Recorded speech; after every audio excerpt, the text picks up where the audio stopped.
Selamat malam, nama saya Yuda Febri Fernando. Saya adalah peserta pelatihan dasar CPNS Puslatbang Radio Delan Samarinda. Saya akan menyampaikan laporan mengenai materi etika publik. Yang pertama adalah review materi.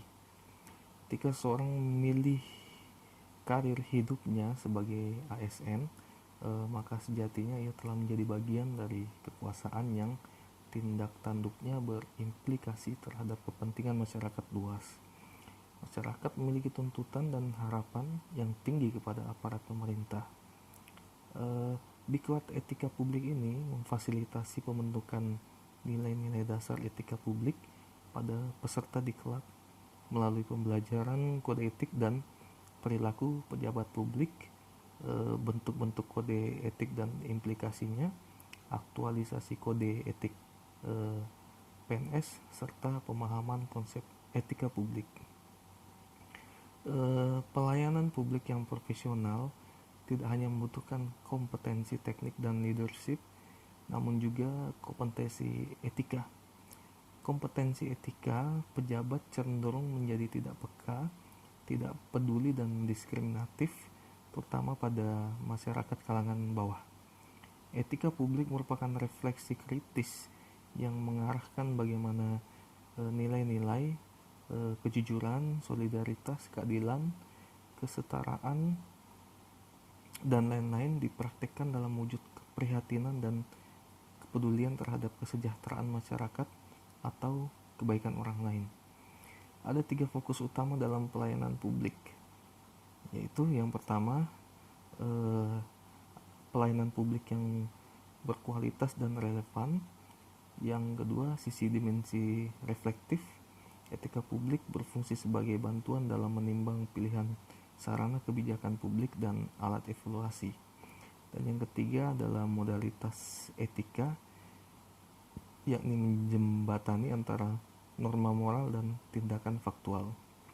Adapun kode etik profesi dimaksudkan untuk mengatur tingkah laku atau etika suatu kelompok khusus dalam masyarakat melalui ketentuan-ketentuan tertulis yang diharapkan dapat dipegang teguh oleh sekelompok profesional tertentu. Oleh karena itu, dengan diterapkannya kode etik ASN, perilaku pejabat publik harus berubah. Yang pertama, berubah dari penguasa menjadi pelayan. Yang kedua, berubah dari wewenang menjadi peranan.